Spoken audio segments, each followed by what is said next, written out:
Elle sera obligatoire très bientôt, la facture normalisée. Cette réforme entrée en vigueur le 1er août dernier promet une meilleure traçabilité et une grande efficacité dans la collecte des taxes sur la valeur ajoutée par la Direction générale des impôts. Une nouvelle réforme qui vient s'ajouter aux nombreuses mises en place pour assainir les finances publiques. L'avenir de cette réforme d'envergure se jouera moins dans les textes, mais plutôt dans la réalité sur le terrain.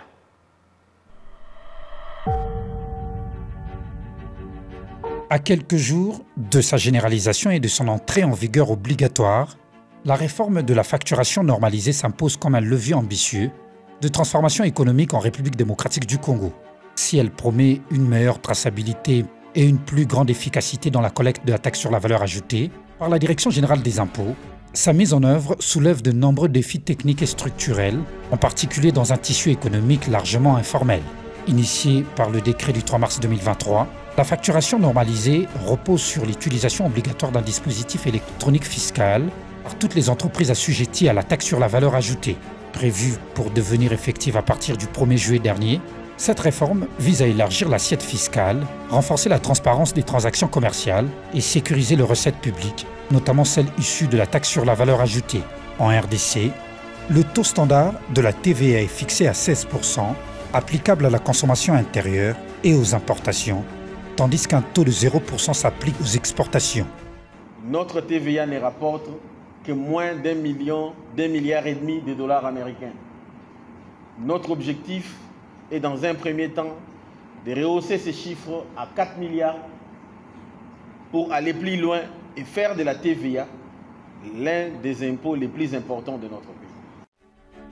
Bien que la TVA ait été pensée comme un pilier essentiel de la mobilisation de recettes, son rendement reste en deçà des attentes, alors qu'elle devrait représenter jusqu'à 50% de recettes fiscales dans un système bien structuré. Elle n'en génère aujourd'hui que moins de 30%, en raison notamment de l'évasion fiscale, des exemptions et d'une application inefficace. Derrière cette réforme se dessinent des objectifs tels que renforcer le civisme fiscal, améliorer la crédibilité des entreprises vis-à-vis des partenaires financiers et protéger les consommateurs contre les abus, notamment la surfacturation ou la falsification des factures. J'invite donc les uns et les autres à s'approprier cette réforme, à s'engager dans une dynamique de sa pérennisation, mais également dans une collaboration qui puisse faire en sorte que notre pays ait un système fiscal moderne, capable de mobiliser les ressources nécessaires pour financer l'action du gouvernement. Si la réforme est saluée pour sa pertinence stratégique, elle suscite également de vives préoccupations sur le terrain. On note le retard dans la préparation technique, le manque d'infrastructures numériques, besoin de formation et faible disponibilité de DEF homologués. La Fédération des entreprises du Congo, principal organe du patronat, a exprimé à plusieurs reprises ses réserves, allant jusqu'à demander le report de l'échéance initialement fixée au 1er mars 2025. La mise en œuvre du DF impose aux commerçants de détail et aux grossistes une modernisation accélérée. Cela implique des investissements en équipement et en formation, particulièrement lourds pour les petits opérateurs économiques. Il y a beaucoup de gens qui ont des entreprises au sein de la COPMECO et qui ne comprennent pas très bien comment normaliser cette facture-là. Je crois que c'est du nouveau pour nous. Il serait mieux qu'ils puissent venir pour la deuxième fois à la COPMECO pour informer encore les gens davantage pour qu'ils puissent bien comprendre. Mais cette contrainte pourrait aussi se révéler être une opportunité de formation et de professionnalisation du secteur. Toute l'administration fiscale et son personnel entièrement mobilisés pour accompagner les entreprises exerçant leurs activités en RDC dans cette nouvelle ère de facturation électronique.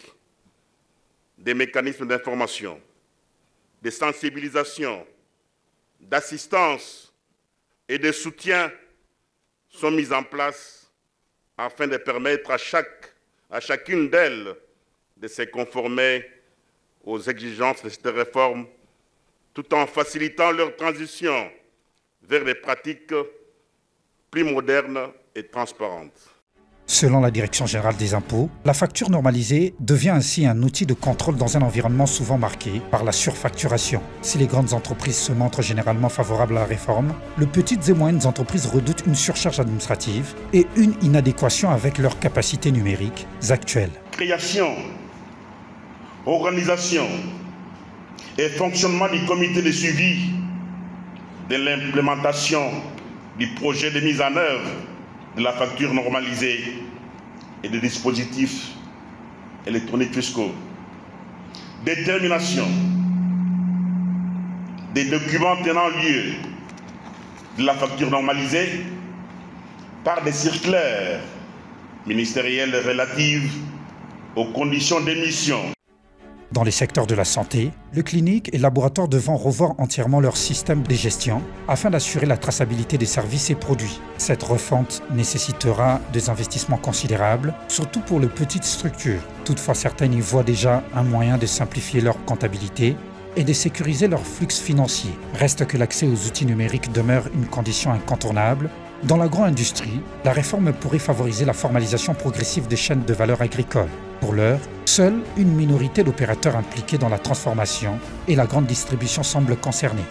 Du côté des transports et de la logistique, l'introduction du DEF devra affronter la culture de tout cash, encore largement répandue. La réforme exigera donc un changement profond de mentalité. Les artistes vendeurs de billets ou prestataires de services numériques devront également se conformer à cette fiscalité modernisée. Ce secteur, longtemps négligé, trouve ainsi sa place dans l'écosystème fiscal national et un pas portant vers la professionnalisation. Le gouvernement a annoncé que le DEF sera fourni et que des dispositifs d'accompagnement technique seront mis en place. Néanmoins, le succès de la réforme repose sur plusieurs facteurs, notamment l'homologation rapide des logiciels, la formation des utilisateurs et une campagne de sensibilisation à grande échelle, en particulier à destination des acteurs informels ou peu bancarisés. L'adhésion du secteur privé sera déterminante. Sans elle, la réforme risque d'être appliquée de manière partielle ou inégalitaire, aggravant ainsi la fossé entre grandes entreprises formelles et petits opérateurs du secteur privé. La facture normalisée pourrait marquer un tournant historique dans la gouvernance fiscale en République démocratique du Congo. Si elle est correctement appliquée, elle permettra de réduire la fraude fiscale, d'améliorer la planification budgétaire et de créer un environnement des affaires plus équitable et compétitif. Mais son succès dépendra largement de la capacité de la DGI à adapter le déploiement aux réalités locales tout en maintenant un dialogue constant avec les milieux économiques. La RDC fait ici le pari audacieux d'une réforme structurelle portée par la numérique pour assainir ses finances. La facture normalisée n'est pas qu'un outil de contrôle fiscal, elle pourrait bien constituer l'acte de naissance d'un nouvel écosystème économique, plus transparent, plus formel et donc plus compétitif. Comme toute réforme d'envergure, son avenir se jouerait moins dans les textes que dans la réalité de sa mise en œuvre, portée par l'administration fiscale sur le terrain.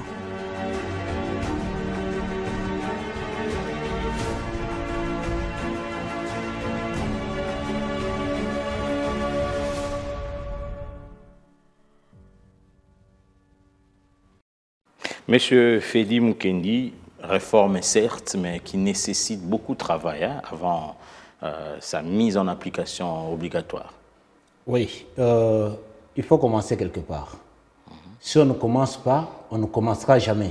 Ça peut être difficile, mais tant qu'il y a la volonté, je pense que les choses vont aller comme sous des roulettes. Déjà, on a commencé avec de grandes entreprises. Il faut aller au niveau de petites et moyennes entreprises. Et même dans le dossier signé le rédacteur en chef Constantin Tamboué, il y aura certainement des problèmes au niveau des PME. Oui, il y aura des problèmes au niveau des PME parce que dans la plupart de ces PME, d'abord, ils ont un problème d'informatisation. Beaucoup de PME ne sont pas informatisés. Donc, avoir des dispositifs électroniques fiscaux, il faudra que l'État puisse, ça c'est mon souhait, l'État puisse subventionner ces PME pour que les PME puissent avoir ces dispositifs. Mais aussi, il faudra former ces PME à l'utilisation de ces dispositifs électroniques fiscaux. Parce que c'est pour l'intérêt de la République et pour l'intérêt de tout le monde. Il faut se mettre au travail pour que les gens arrivent à comprendre qu'il faut qu'on aille vers la facture normalisée. Parce que moi, quand je fais un tour au marché, je me dis toujours, mais nous achetons beaucoup de choses sans facture. Vous allez dans une quincaillerie, vous achetez l'histoire de $1000, de 2000, de 10 000 $. On vous donne la facture comme on ne vous donne pas. Alors que dans tous les biens que nous achetons, les commerçants mettent la TVA comme une charge. Dans leurs bénéfices, ils enlèvent la TVA à part. Tant que nous n'avons pas de facture normalisée, Donc, les commerçants vont pouvoir payer à l'État la TVA selon leur guise. Parce que l'État n'est pas informé de combien d'argent de TVA les commerçants ont collecté auprès des consommateurs. Vous voyez? Parce que la TVA, c'est nous les consommateurs qui le payons. Mais nous le payons à travers ce que nous faisons comme achat. Il faut qu'il y ait des factures normalisées pour que ces TVA-là soient tracés et puissent être collectés par l'État afin que nous puissions les utiliser pour résoudre les problèmes que nous avons, notamment les problèmes de la sécurité, les problèmes des infrastructures, etc.